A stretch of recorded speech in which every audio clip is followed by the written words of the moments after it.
Hi. For today, I would like to share with you Maïssa Bey's very first published work, which is a novel entitled Au commencement, était la mer. This is a work that was first published in 1996, which means at the very heart of the Black Decade, by the journal Algerian Littérature Action. It was then republished afterwards, namely in the case of the edition I have here by Barzakh edition in 2012. The title can be literally translated into "In the beginning was the sea." And here, actually, the work itself opens with a setting which is a village near the sea. This is a story of a girl, a young woman called Nadia. Nadia, when she first appears, she is a woman full of dreams and hopes and a lot of projects for the future. She likes art, and when she is first depicted, she makes small escapes into the beach, into the sea when she runs, going into the encounter of nature and fresh air and wide spaces and so on. So the novel then revolves mainly around this character, but at the same time you have other very interesting characters. So we have Nadia's brother, we have Nadia's lover, we have her mother. So these are, I think, the main characters which are going to impact Nadia's life. And the story follows her through different events, through different adventures, through different relationships.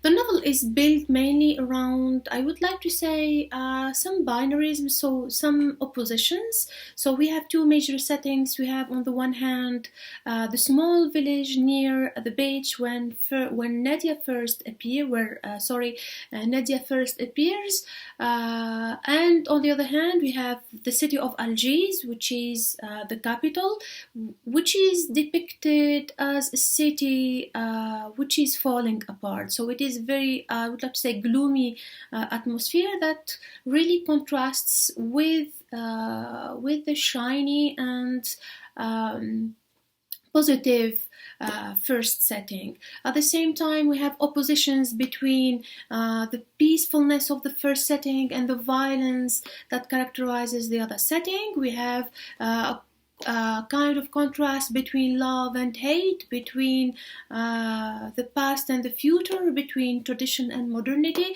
and Nadia finds herself at the very middle of all these elements. The novel is divided into three major parts.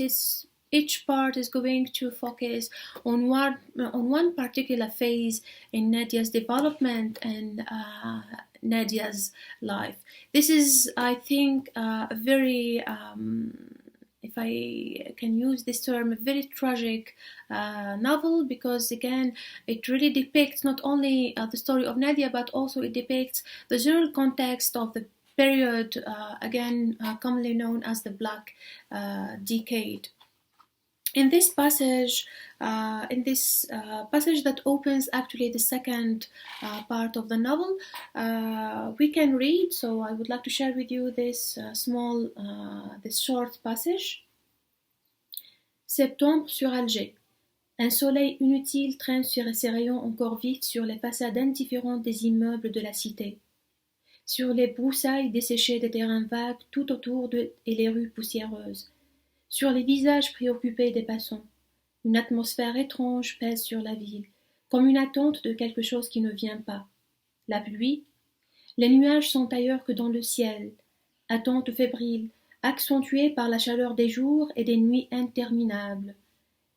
Nuits interminables avec dans les yeux des images insoutenables, images de corps déchiquetés, de lambeaux de chair accrochés à des poutres de fer et de béton, des images repassées chaque jour aux informations télévisées, à l'heure des repas. Ce qui reste de l'aéroport international d'Alger après l'attentat à la bombe, quelques kilos d'explosifs dans un sac de voyage. Destination, l'horreur.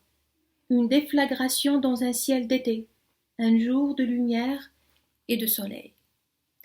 Thank you. and see you next reading.